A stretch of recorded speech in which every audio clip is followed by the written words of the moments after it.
Ya, salam sejahtera untuk kita semua. Saat ini saya akan menyampaikan materi kita, materi kuliah dasar pemrograman dengan topik notasi algoritmik. Eh, ya, dengan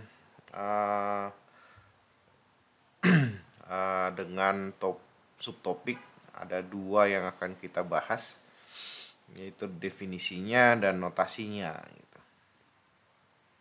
Ya, apa definisi atau pengertian-pengertian yang ada di topik ini? Yang pertama kita akan bicara soal notasi. Ya, notasi itu seperangkat atau sistem lambang atau tanda yang menggambarkan bilangan tentang aljabar, bisa juga tentang nada dan ujaran-ujaran, tentang fonetik. Itu diambil dari KBBI. Kemudian suatu aksi nanti kita akan pelajari apa itu aksi. Suatu aksi adalah kejadian yang terjadi pada suatu selang waktu terbatas dan menghasilkan efek neto atau efek hasil yang telah terdefinisi dengan baik dan direncanakan. Ya, efek neto dapat dilihat dengan membandingkan status T0 dengan status T1. Ini initial state, kemudian ini adalah final state. Ya. Jadi hasilnya waktu di awal dan akhir itulah yang dibandingkan, itu dikerjakan di dalam sebuah aksi atau action. Nah, contoh di sini ada studi kasus Ibu Tati. Ini diambil dari diktat yang referensi kita. Ibu Tati akan mengupas kentang untuk mempersiapkan makan malam. Nah, pertanyaan selanjutnya di dalam situ, apakah kentang sudah ada di dapur atau dibeli dulu? Nah, ini bagian yang harus kita pikirkan sebenarnya di dalam aksi itu. Maka nanti akan muncul asumsi-asumsi. Nah, memang sebuah statement seperti ini ya inilah yang membuat harus lebih jelas dari ini. Tapi kalaupun tidak ada banyak asumsi di dalam, maka kita harus membuat sebuah asumsi. Jadi kita tidak berhenti pada permasalahan bahwa ini tidak jelas gitu. Nah, bagaimana kita mencari solusi untuk itu? Maka kita akan bisa mempunyai ruang untuk memberikan asumsi, ya, atau memberikan nilai-nilai konstanta yang bisa digunakan dalam sebuah aksi. Nah, apakah mengupas berarti sampai terhidang? Saat terhidang apakah digoreng, disup atau direbus? Ini jadi bagian yang harus menjadi terjadi di dalam aksi-aksi tersebut. Nah, kita lihat di sini, ini yang tadi saya bilang, proses dari initial state menjadi final state. Nah, itulah sebuah aksi. Apa itu? Kan initial state atau keadaan awal. Kalau kita dari kasus Bu Tati tadi, kentang sudah ada di kantong kentang di tempatnya yang disimpan di rak dapur. Nah, berarti kita sudah bisa menjawab permasalahan tadi, ya. Apakah kentang sudah ada? Nah, ternyata di sini initial state-nya, keadaan awalnya sudah ada. Itu kita jawab dari permasalahan tadi. Final state-nya, keadaan akhirnya, dalam keadaan terkupas di panci, siap dimasak, dan kantong kentang harus dikembalikan ke rak. Jadi kondisinya udah selesai, kondisi finalnya sudah kentangnya sudah terkupas, sudah diletakkan di dalam panci, sudah siap masak. Nah, lalu kantongnya, tempatnya dikembalikan ke dalam tempat semula. Nah, asumsinya kentang selalu tersedia. Jadi kentang selalu ada. Ya. Batasannya penambahan kentang di luar tinjauan masalah. Jadi gini, apa sih maksud dari slide ini? Slide ini adalah bagaimana kita mencoba mendesain sebuah algoritma untuk menyelesaikan sebuah persoalan. Nah, permasalahan di sini adalah Ibu Tati mau mengupas kentang untuk persiapan makan malam. Nah, bagaimana kita mendesain sebuah algoritma untuk menjawab permasalahan ini. Nah, kita membuat beberapa asumsi di sini. Kita buat batasan supaya jelas, ya, supaya jelas. Nanti kalau waktu kita mengcoding atau menerapkan ini sudah lebih jelas sehingga kita bisa menerapkan ini ke dalam pemrograman. Nah, kita harus buat nih initial state-nya seperti apa, final state-nya seperti apa. Nah, kita harus punya asumsi juga. Ada nanti kan di kamus kita punya konstanta yang bisa kita gunakan. Di situ bisa kita letakkan asumsi-asumsi kita. Kemudian ada batasan. Nah, ini juga nanti kita masukkan di dalam algoritma bahwa penambahan kentang itu bukan bagian dari permasalahan yang mau diselesaikan.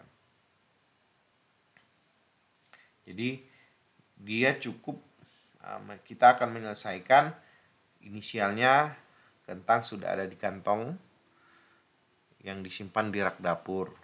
Kemudian finalnya kentangnya sudah selesai, sudah terkupas diletakkan di panci, siap dimasak. Dan kantong kentangnya harus dikembalikan ke tempat sebelumnya atau dikembalikan ke rak. Nah, proses dan aksi. Suatu aksi dapat terdiri dari beberapa subaksi. Nah, rangkaian beberapa. Jadi ini seperti gini ya. Sebuah aksi itu bisa kita bagi menjadi beberapa sub-aksi. Ya. Rangkaian beberapa aksi disebut sebagai proses. Jadi ini sebuah proses. Penggolongan suatu kejadian sebagai proses atau aksi tergantung peninjauan. Jadi tergantung kita lihat nih, apakah ini event atau kejadiannya sebagai proses atau aksi. Nah, proses atau aksi tergantung peninjauan.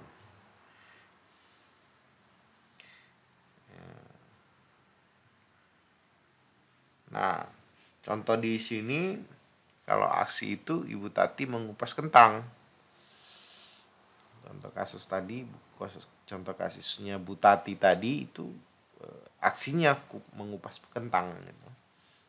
Subaksinya itu ambil kantong kentang dari rak, ya, ambil kantong kentang dari rak, kemudian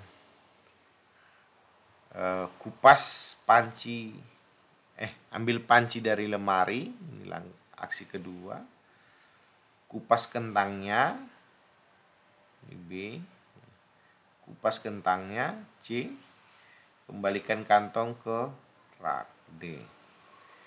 Nah, ini sequence nih, ya sequence, karena ini prosedural, jadi ini harus dilakukan berurutan, tidak bisa kita mengambil panci dari lemari duluan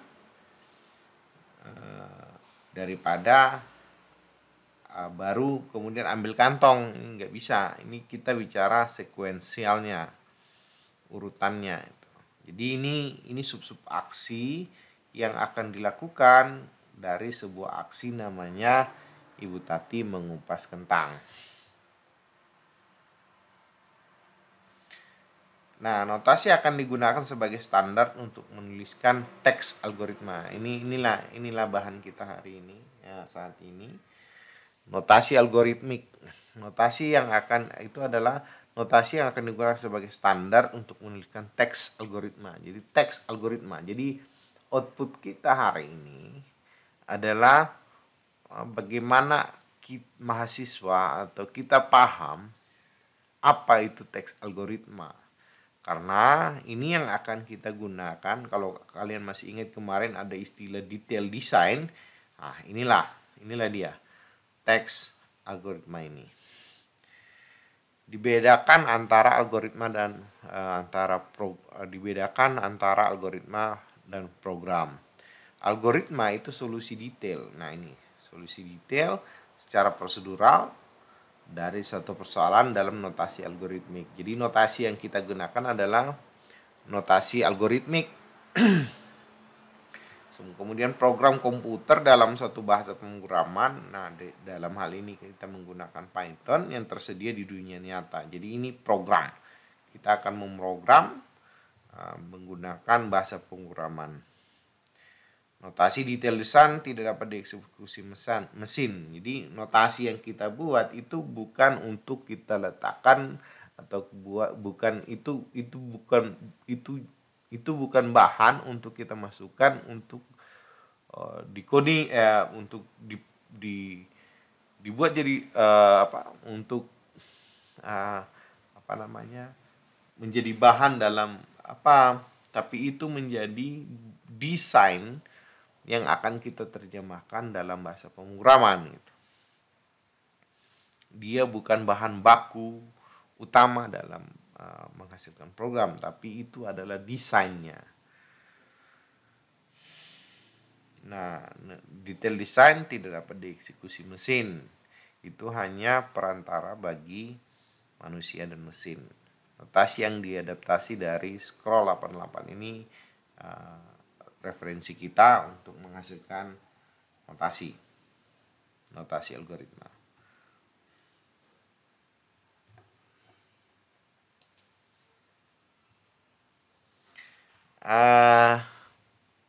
Notasi kita itu terdiri dari 3 bagian. Yang pertama judul, yang kedua kamus, yang ketiga algoritmanya. Jadi apa itu judul? Judul ini adalah teks dalam bahasa Indonesia untuk memudahkan pembacaan teks algoritma. Di judulnya, headernya ya, spesifikasi teks algoritmik secara umum. Jadi judul dari algoritma yang mau kita buat itu. Kemudian bagian kedua namanya kamus. Pada bagian ini dilakukan pendefinisian nama konstanta. Dibuatlah definisi-definisi atau bukan sebenarnya algoritma variabel yang mau digunakan, konstanta itu didefinisikan di sini. Nah, ini bagian yang penting di dalam program. Jadi ketika kita memprogram, ini hal yang sangat penting untuk mempersiapkan konstanta, variabel yang mau kita gunakan. Kemudian prosedur yang mau kita buat, spesifikasi fungsi yang mau kita buat. Nah, ini adalah tempatnya kita daftarkan. Kemudian ada algoritma. Nah, pada bagian ini semua teks yang tidak dituliskan di antara tanda kurung, kurawal, kurung kurawal buka dan kurung kurawal tutup harus dianggap sebagai notasi algoritmik. Jadi pada bagian ini semua ini berisi statement-statement yang nanti akan diterjemahkan ke dalam bahasa pemrograman. Nah, coba sih kita lihat contoh ya. Ini judul, masih penjelasan. Judul adalah bagian teks algoritma tempat mendefinisikan apakah teks tersebut adalah program, prosedur, atau fungsi. Modul. Ya, nanti kita akan belajar apalagi itu modul atau sebuah skema program. Setelah judul disarankan untuk menuliskan spesifikasi singkat dari teks algoritma tersebut. Nah, pada bagian judul dan spesifikasi, pembaca dapat mengetahui isi dari teks. Jadi ini berupa teks yang bisa dibaca oleh manusia, bukan konsumsi program. Tapi ini adalah dasar kita melakukan pemrograman, ya, pengkodean, ya. Jadi inti dari kuliah kita sebenarnya pada bagian ini sebenarnya, ya. Jadi bagaimana kita mendesain sebuah algoritma yang mudah dimengerti oleh seseorang atau diri kita sendiri, dan lalu kita implementasikan atau kita konstruksikan dalam bentuk bahasa pemrograman. Bagian judul ini identik dengan judul buku, intisari. Ini pada umumnya inilah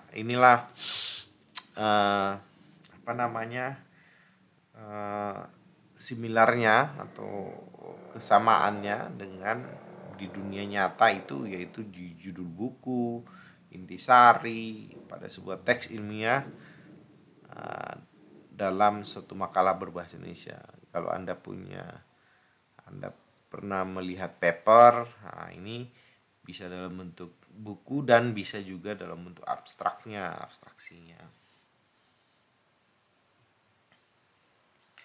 Kemudian elemen kedua namanya kamus. Ya, kamus adalah bagian teks algoritma, tempat mendefinisikan tipe, konstanta, informasi atau variabel-variabel, fungsi-fungsi sekaligus spesifikasinya.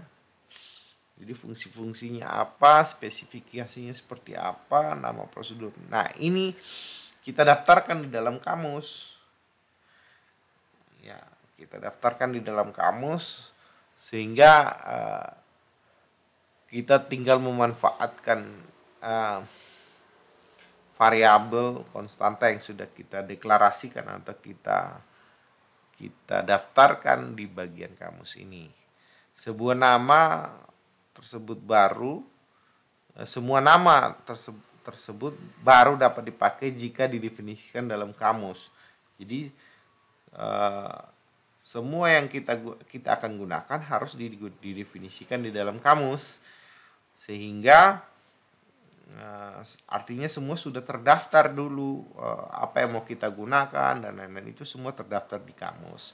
Penulisan sekumpulan nama dalam kamus sebaiknya dikelompokkan menurut jenis nama tersebut. Jadi dikelompokkan menurut jenisnya.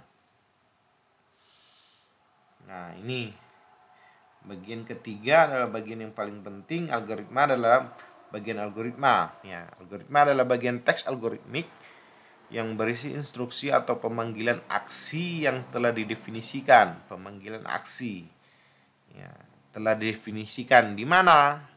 Di kamus. Ya, telah didefinisikan di kamus. Komponen teks algoritmik dalam pemrograman prosedural dapat berupa, nah, instruksi, input, output, assignment sequential statement, analisis kasus, pengulangan. Nah, ini adalah bagian-bagian yang nanti wajib atau yang bisa berada di dalam dalam elemen algoritma. Ya, jangan sampai Anda membuat pendefinisian malah di dalam algoritma, bukan di dalam kamus. Ini hal-hal yang Anda harus perhatikan. Nah, nama atau identifier, suatu yang dipakai mendefinisikan. Jadi fungsi, prosedur itu, variabel itu nama, ya, nama itu. Ini yang dimaksud di sini itu, ya. Berbeda dengan judul, ya. Suatu yang dipakai untuk mendefinisikan modul program, skema, algoritma, fungsi, prosedur, tipe, tempat penyimpanan, konstanta. Nah, ini semua disebut dengan nama atau identifier atau ID, gitu ya. Nama harus unik, ya, tidak boleh menggunakan variabel atau nama konstanta. Pokoknya nama yang ada di sini tadi itu tidak boleh ada yang sama, gitu. Jadi harus unik. Suatu nama hanya didefinisikan satu kali. Jadi didefinisikan sekali lalu digunakan. Nah, itu prinsip ya. Itu prinsip. Nah, gimana cara implementasinya? Nanti kita akan belajar. Nah, kemudian kita belajar ada namanya tipe. Tadi kita sudah bahas sedikit tipe pola representasi suatu data dalam komputer. Jadi ada banyak tipe.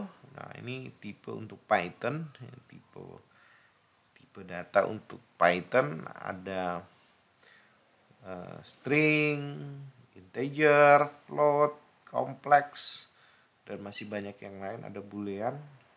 Nah, kalau ini isinya true dan false, cuma 2 boolean.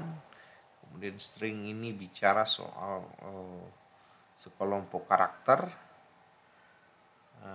Kemudian float, integer itu bilangan bulat, float itu bilangan pecahan, dan masih banyak lagi. Nanti ada array yang nanti kita akan kenal. Nah, ini saya contohkan. Nah, ini data tipenya string, ini contohnya, integer ini contohnya, float ini contohnya, kompleks ini gabungan antara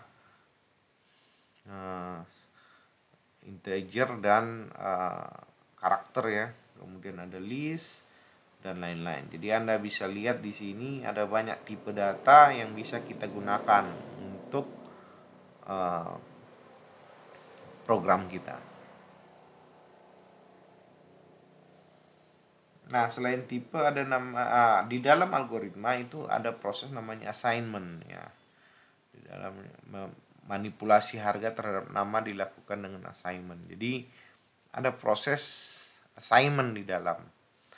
Proses assignment itu seperti apa? Nah, kalau kita bicara, ini contoh ya, nama 1, nama 2. Harga dari nama 2 disalin ke nama 2 disalin ke nama 1. Ini ya salah ya. Disalin ke nama 1. Nah, itu Anda bisa membuatkan notasi dalam bentuk seperti ini. Misalnya ya, kita definisikan V dan X. Ini di identifier sama-sama dengan integer. Lalu kita mau kirim nih angka dari X ke V. Maka kalau kita di Python bisa kita tuliskan tadi tulisannya gimana? X ke V. Berarti kita bisa buat nanti di program kita V sama dengan X, maka kita akan mengirimkan nilai X ke dalam variabel V. Nilai dari variabel X kita kirim ke variabel V. Nah, ini nama nih. Ini yang dimaksud dengan nama tadi. Nah, bisa harga nama 1 sama dengan harga nama 2 setelah di instruksi ini dilakukan. Jadi ini code ini kalau dilakukan, maka misalnya X itu sama dengan 3, maka kalau kita tanya V itu berapa? V itu berarti akan mendapatkan nilai dari X. Nah, X berarti V-nya itu sama dengan 3. Setelah dieksekusi, maka jadi kalau kita mau bicara tadi kembali ke initial state, T0 dan T1. Nah, T0-nya misalnya X itu 3. V itu belum ada, V itu masih kosong. Nah, lalu kita eksekusi baris perintah dengan isinya di algoritmanya adalah V X ya gini ya, harga dari X disalin ke V ya. Harga dari X disalin ke V, maka kita bisa nanti di program ini di teks algoritma ya, teks algoritmik tulisnya gini, tapi di pemrograman nanti tulisnya gini, V sama dengan X. Setelah ini dieksekusi, maka tadinya V itu 0, X itu 3. Setelah ini dieksekusi, V jadi menjadi 3. Pertanyaannya X-nya gimana? X-nya juga sama dengan 3. Jadi nilai V, nilai X itu diberikan atau diassign ke nilai V. Nah, harga konstanta diisikan ke nama ya. Jadi ini juga ya konstanta. Misalnya bukan V sama dengan X lagi, misalnya V sama dengan 3. Ya. Berarti nilai 3 dimasukkan ke dalam nilai V. Begitu juga berikutnya, hasil perhitungan ekspresi diisikan. Misalnya V sama dengan atau di program kita buat gini. V sama dengan 5 kali 3. Ini ekspresi namanya. Nah, maka V itu akan berisi 15. Nah, bagaimana dengan teks algoritma untuk seperti ini? Nah, untuk teks algoritma seperti itu, nama ini dia. Atau V, ini kan V nanti oleh sebuah ekspresi, yaitu ekspresi 5 kali 3. Nah, seperti itu. Jadi ada ekspresi, ada nama, ada konstanta gitu. Jadi syaratnya bagaimana? Bagian kiri dan bagian kanan tanda pemberi harga bertipe sama. Jadi syaratnya harus bertipe sama. Kemudian nama dan nama satu, bagian kiri tanda panah harus merupakan nama informasi, tidak boleh nama konstanta. Untuk nama dan satu ya, nama satu dan nama ya. Atau nama yang dipakai dalam ekspresi boleh berupa nama informasi, nama fungsi, dan nama konstanta. Semua nama yang dipakai dalam assignment tidak boleh berupa nama tipe atau nama prosedur.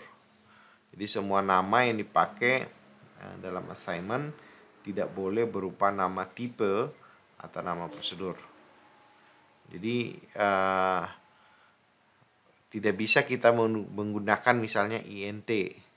Karena apa? Karena int itu tadi sudah dipakai di sini. Ini sudah ada nih, integer, string, ya ini tidak boleh dipakai lagi sebagai nama. Misalnya V ini kita mau ganti jadi int gitu. Tidak bisa karena sudah dipakai jadi tipe.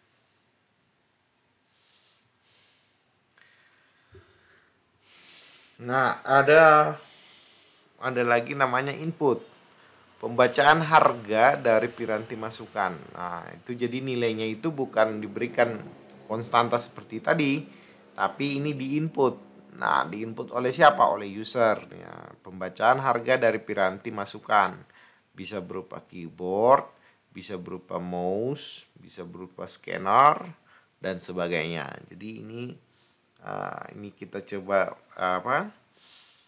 nanti akan kita coba bagaimana menginput variabel dari luar ya, konstanta atau nilai, menginput nilai dari luar environment, dari pemrograman, bisa dari keyboard dan mouse.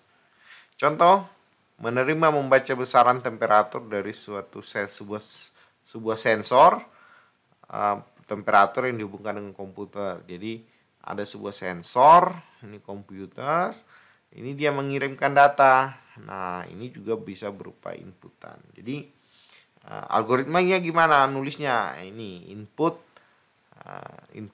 apa gitu, input list nama. Ini list nama, ini nama ya. List nama adalah satu atau lebih nama informasi. Nama yang muncul pada list nama hanya boleh berupa nama informasi dan tidak boleh nama lain. Oke, kemudian ada output. Output itu harga atau nilai dituliskan ditampilkan suatu piranti keluaran, misalnya layar printer. Instruksi penulisan output tidak mengubah nilai yang disimpan. Jadi output itu hanya menampilkan, tidak bisa mengubah data atau mengubah nilai dari sebuah nama yang tadi kita gunakan. Nah, output itu bisa berupa keluaran, bisa berupa di layar, bisa di printer. Nah, ini disebut dengan output. Ya. Instruksi penulisan output tidak mengubah nilai yang disimpan. Jadi kita nanti menuliskan di teks algoritma. Ini kita masih bicara teks algoritma, algoritmik, notasi ya, notasi untuk algoritma ya. Nah, ini kita bisa nulisnya output berupa seperti ini. Output berupa seperti ini, output berupa seperti ini. Nah, yang terakhir ada namanya ekspresi atau suatu rumus perhitungan yang terdiri dari operan dan operator. Operan mempunyai harga yaitu 73V, itu operan konstanta atau nama. Nah, ekspresi itu bisa berupa uner atau operatornya hanya butuh satu operan. Jadi hanya satu operan saja, misalnya minus ya, minus. Biner operator membutuhkan 2 buah operan, bisa 5 kali 3. Ini kan operan. Atau A kali B, ini operan.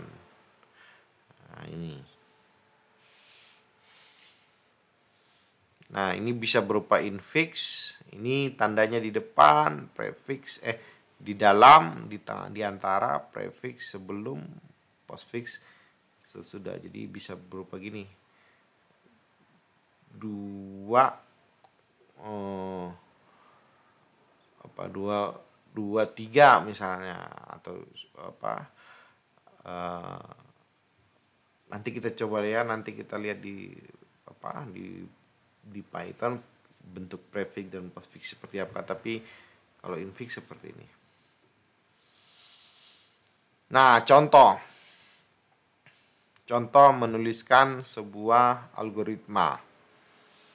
Nah, ini langsung ke kamus ya. Kamus. Nah, ini bicara konstanta. Inilah nama konstanta. Konstan ini bicara konstanta. Pi ini nama apanya? Nama konstantanya. Ini tipenya, ini nilainya.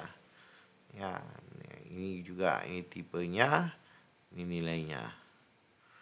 Kemudian ada informasi, ini nanti sudah dideklarasikan juga nih. J itu integer, jum itu integer, xg itu real. Nanti Anda pelajari ya, tipe real itu apa, itu tipe data real itu seperti apa, berapa batasnya, ada batasnya itu. Ya, nanti kita akan pelajari dokumentasi ya. Kemudian ada algoritmanya. Ya, ini bagian algoritmanya. Pada bagian ini telah didefinisikan sehingga nilai berikut. Harga I adalah 5. J adalah 0. Jadi ini kalau kita tulis nih, I 5 gini ya. J adalah 0, jum adalah 4, X adalah 0,0, dan Y adalah 7,5.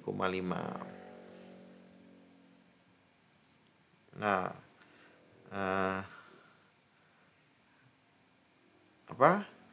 Ini salah satu contoh ya, contoh notasi algoritma. Nah, kita akan membuat banyak seperti ini. Jadi Anda benar-benar harus paham nanti kita punya banyak contoh untuk bagaimana membuat sebuah bentuk seperti ini, lalu ini diterjemahkan menjadi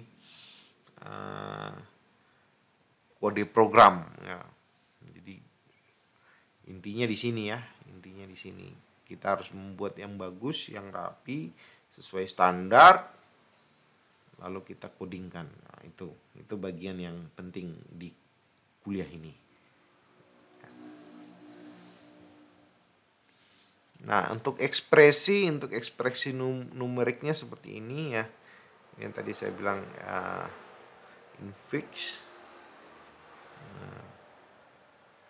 1 kali 5, ini kali perkalian.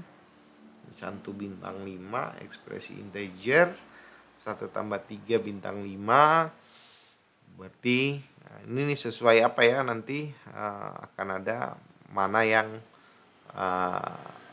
priority, sehingga kalau kita lihat ini kan bisa 2 ini, 1 tambah 3 kali 5, berarti 4 kali 5 nilainya 20. Tapi kalau ini prioritas kali itu lebih tinggi dari plus, maka 3 kali 5 15 tambah 1 16. Jadi memang nanti Anda ini memang prioritasnya, kalau Anda mau bikin dengan sengaja Anda pingin itu nilainya 20, berarti Anda bisa menggunakan tanda kurung ya, 1 tambah 3 kali 5, maka 4 dikerjakan duluan baru dikali dengan 5. Ini 1 bagi 3. Nah, ini 11 lebih besar dari 3, 11 lebih besar dari 21. Ini boolean true false.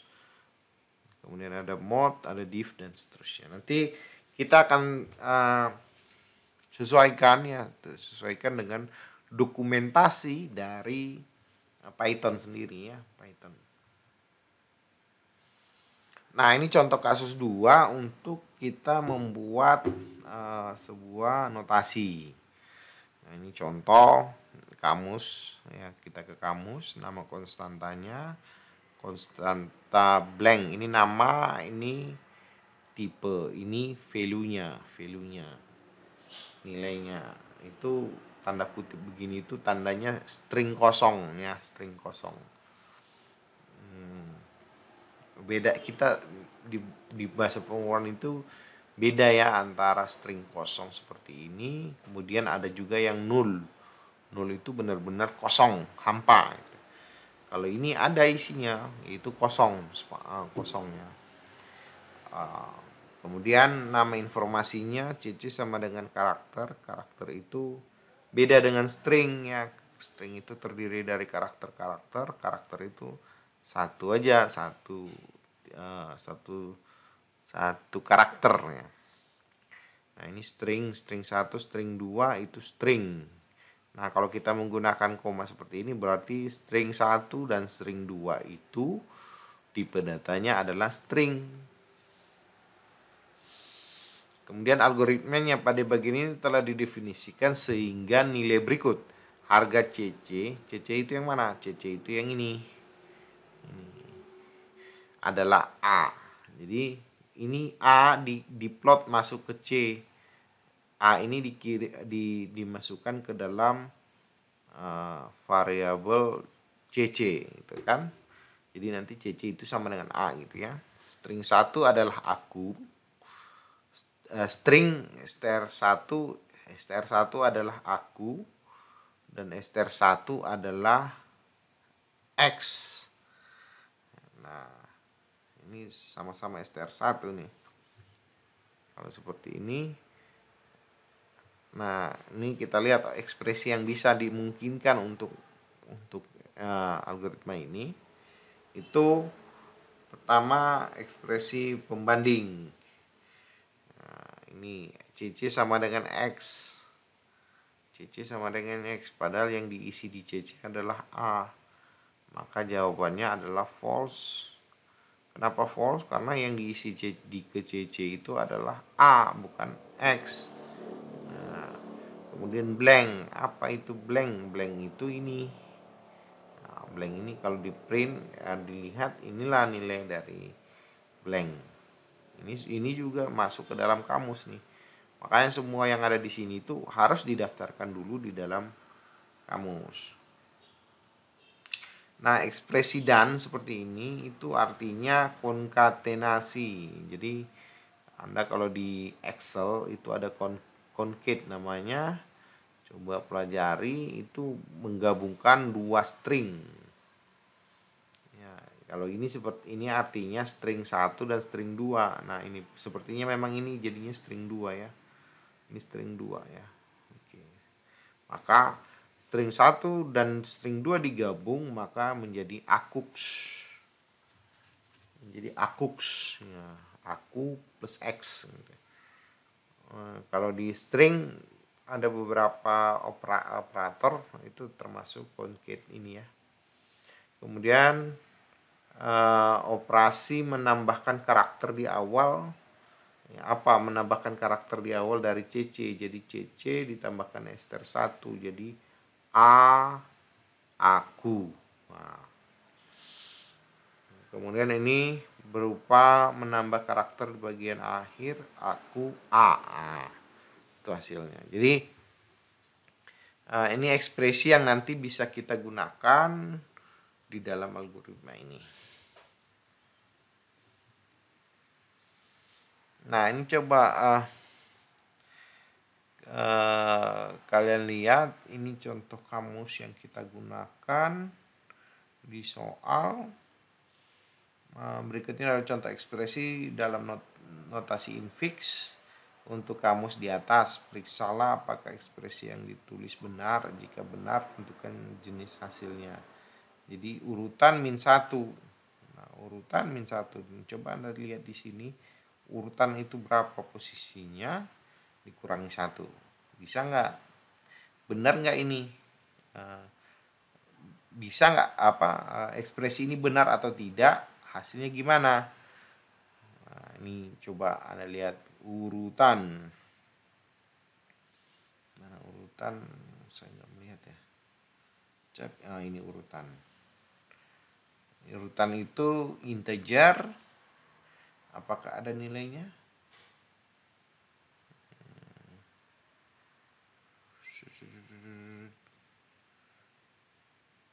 Tidak ada nilainya ya. Kalau tidak ada nilainya gimana kalau dikurangi 1? Nah, ini berarti hasilnya gimana? Nanti bisa dicoba ya di Python kita. Di Python nanti di praktikum bisa dicoba. Atau kalian bisa latihan lah. Saya sudah ngasih 1 poin praktikum, walaupun masih instalasi tapi saya sudah coba-coba juga di beberapa 2 contoh kayaknya, 2 contoh perintah. Anda bisa kembangkan itu, mencari di internet kira-kira perintah-perintah apa lagi bisa Anda coba-coba ya. Saya minta Anda benar-benar lebih aktif ya dibanding jangan sampai Anda terlalu santai menunggu waktu yang 1,5 semester ini Anda malah ketinggalan. Jadi harus lebih aktif ya, gunakan waktu sebaik mungkin. Kemudian ada istilah aksi sekuensial, sederetan instruksi primitif dan atau aksi yang akan dilaksanakan oleh komputer berdasarkan urutan penulisan. Jadi semua aksi di prosedural itu berurut ya, dari atas ke bawah ya, berurut. Jadi ada line code-nya seperti ini dulu dilakukan, baru kemudian yang ini dan baru yang ini. Atau ditulisnya dalam bentuk koma itu juga begitu ya. Nah, ini contoh. Nah, ini contoh yang benar ya. Inilah nanti target kita membuat teks algoritma. Nah, ini contoh programnya sec2 ya, sec2, sequence kedua. Ini nama ya, nama program. Contoh penulisan aksi sekuensial dengan tanda titik koma. Kamusnya adalah i integer, x real, flag-nya boolean. Nah, berarti flag ini bisa diisi true or false. Nah, inputnya berupa i. Inputnya berupa i. Ini dulu yang dilakukan. Ini semua harus di apa? Memang pemisahnya itu titik koma ya, tapi kalau di Python memang tidak menggunakan titik koma lagi, cuman beda baris dieksekusi. Itulah yang dilakukan berurutan. Di C memang menggunakan titik koma. Jadi input I, X, 00 dimasukkan ke ini yang tadi yang kita bicara soal assignment tadi. Ya, 00 diberikan kepada X, true diberikan kepada flag, nilai true diberikan kepada flag. Flag apa? Flag ini dari kamus. Outputnya, nah ini output. Tadi kan ada input ada output ya. Ini input, outputnya keluarkan dalam bentuk X. Nah, ini kalau seperti ini di layar ya, di layar buatkan output dalam bentuk X, kemudian buatkan juga output dalam bentuk I kali 2, flag. Nah, ini kalau kita lihat misalnya kita kasih input itu 2 misalnya. Maka I sama dengan 2, X sama dengan 0,0, flagnya true. Kondisi baris pertama itu input adalah I, berarti kita masukin 2, I sama dengan 2. Kemudian 0,0 ini diberikan kepada di assignment kepada X, true di assignment kepada flag. Baru line keempat, ini line keempat ya, ini line 1, 2, 3, line keempat, ini harus titik koma juga nih, output X. Nah, kalau output X berarti kita akan keluarkan X. X-nya berapa? X-nya 0,0. Outputnya berikutnya, outputnya I kali 2 kali flag. I kali 2 berapa? Tadi masukkan I itu berapa? Nilainya 2, 2 dikali 2, 4. 4, true. Nah, itulah nanti output dari line ini. Nah, ini ada contoh lain lagi, contoh algoritma yang lain. Ini programnya namanya jarak 1. Judulnya itu jarak 1. Nah, deskripsinya dibaca V dan T, menghitung S sama dengan V kali T, dan menuliskan hasilnya dengan memakai nama antara.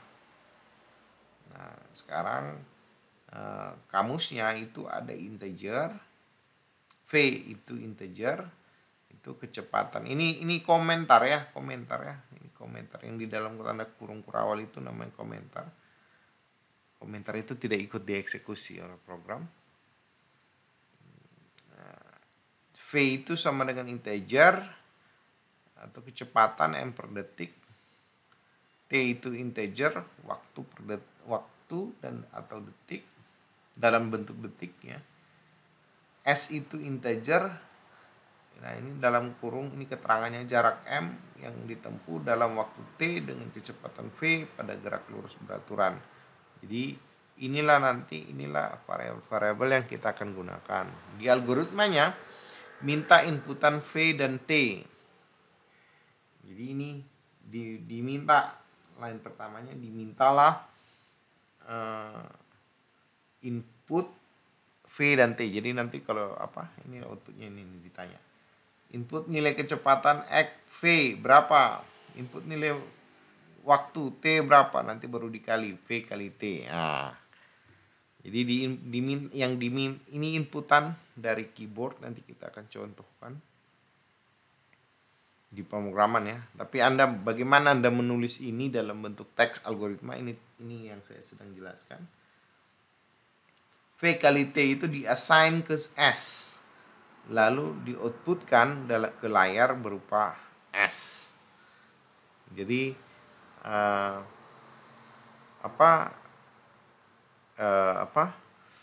V dan T itu diminta diinput oleh user, diminta, kemudian setelah diinput maka kita akan dapat S sama dengan V kali T, outputnya S.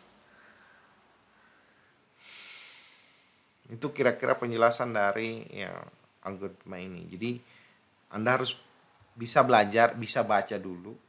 Ya, setelah itu nanti kita akan belajar bagaimana membuat. Ini kalau jarak 3,